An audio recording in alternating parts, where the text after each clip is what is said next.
আল্লাহ রাব্বুল আলামিন বলছেন, আম হাসিবতা আন্না আসহাবাল কাহফি ওয়ার রাকিম কানু মিন আয়াতিনা আজাবা। হে নবী মুহাম্মদ সাল্লাল্লাহু আলাইহি ওয়াসাল্লাম, আপনি কি মনে করেছেন যে আসহাবুল কাহফের ঘটনা ছিল একটা বিস্ময়কর ঘটনা? إذ أوى الفتية إلى الكهف فقالوا ربنا آتنا من لدنك رحمة وهيئ لنا من أمرنا رشدا।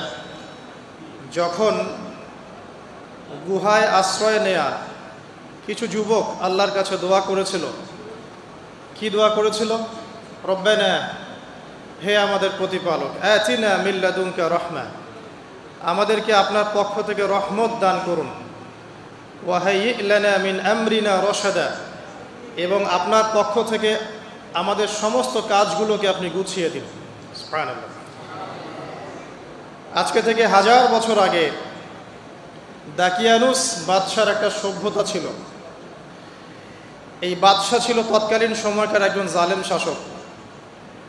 সে তার রাজ্যে শিরক প্রতিষ্ঠা করেছিল, আল্লাহ রাব্বুল আলামিনের তাওহীদকে উঠিয়ে দিয়েছিল।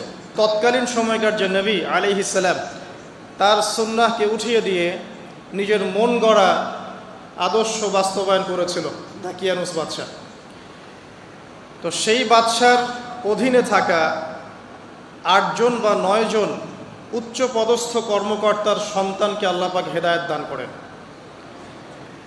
এবং তারাই ইতিহাসে আসহাবুল কাহফ হিসেবে পরিচিত আছেন। এই 7 জন বা 9 জন যুবক উচ্চ পদস্থ কর্মকর্তার সন্তান ছিলেন। তারা তাওহীদকে চিনতে শিখলেন, আল্লাহ রাব্বুল আলামিনকে চিনতে শিখলেন, শিরকের সাথে তাওহীদের আপোষ করলেন না, সুন্নতের সাথে চলমান জাহিলিয়াতের আপোষ করলেন না।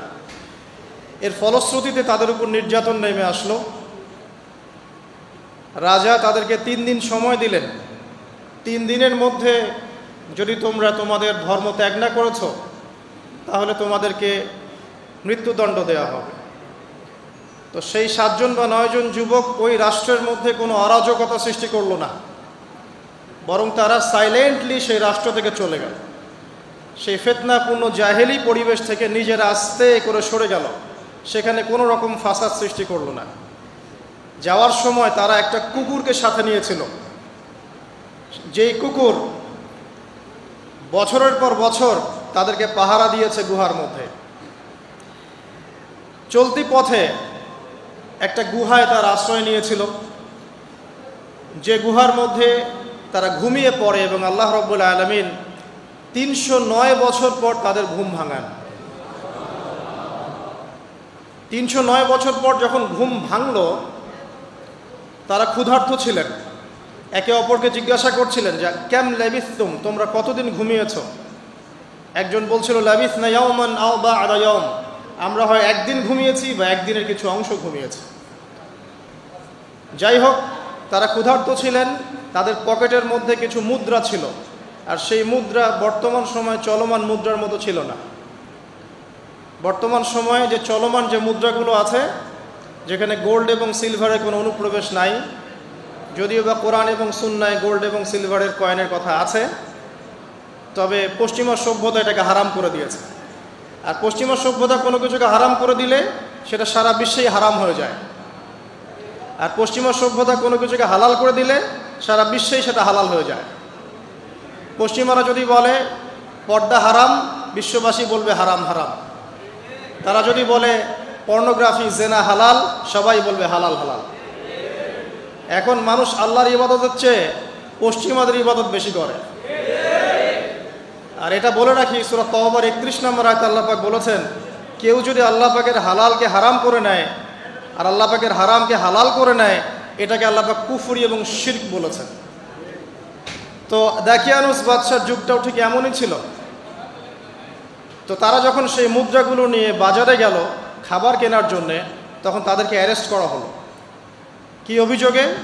অভিযোগটা হচ্ছে যে তারা গুপ্তধন পেয়েছে, এই অভিযোগে। কিন্তু বাস্তবিক অর্থে তারা কোনো গুপ্তধন পায় নাই। তারা বলছিল, আমরা গতকাল মাত্র এখান থেকে বের হয়েছি, আজকে রাতটা এই গুহায় আশ্রয় নিয়েছিলাম, এতটুকু তারা বলেছে। যাই হোক, তথ্য প্রমাণ যাচাই করে দেখা গেল যে তারা যে ঘুমিয়েছিল এতে প্রায় 309 বছর অতিবাহিত হয়ে গেছে।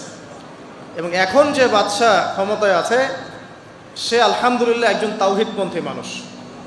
সে আল্লাহকে বিশ্বাস করে, নবী রাসূলকে বিশ্বাস করে, আল্লাহ পাকের ঐশী গ্রন্থকেও বিশ্বাস করে। তবে ওই সমাজের মানুষ একটা বিষয়কে বিশ্বাস করে না, সেটা হলো মৃত্যুর পর পুনরুত্থান বা রিজারেকশন, যেটা আমরা বলি মৃত্যুর পর পুনরুত্থান, এই বিষয়টাকে তারা স্বীকার করে না। তো আল্লাহ রাব্বুল আলামিন মাত্র 9 জন যুবকের মধ্য দিয়ে পুরো একটা নেশনকে শিক্ষা দিলেন যে মৃত্যুর পর পুনরুত্থান সত্য।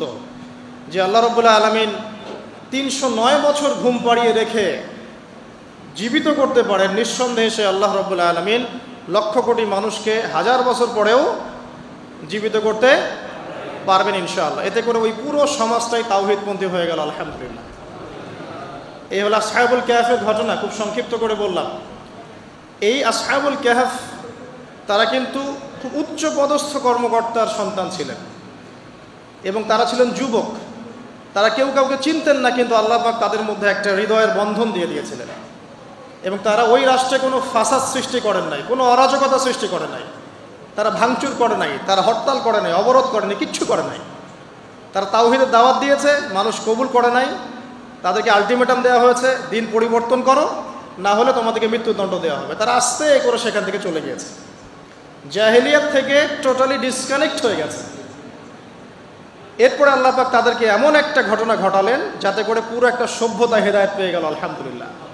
শুধু তাই নয়, এই ঘটনা কোরআনে থাকবে আর কোরআন কিয়ামত পর্যন্ত থাকবে ইনশাআল্লাহ। যত মানুষ কোরআন তেলাওয়াত করবে ইনশাআল্লাহ সবাই এই ঘটনার আলোকে হেদায়েত পাবে ইনশাআল্লাহ। তো দেখুন, অল্প কিছু মানুষকে দিয়ে আল্লাহ পাক বড় কমিউনিটিকে হেদায়েত দিতে পারেন। তাদের দোয়াটা আমরা সবাই করি আজকে। তারা দোয়া করেছিল, রব্বানা আতিনা মিন লাদুনকা রাহমা ওয়া হাইয়্ লানা মিন আমরিনা রাশাদা।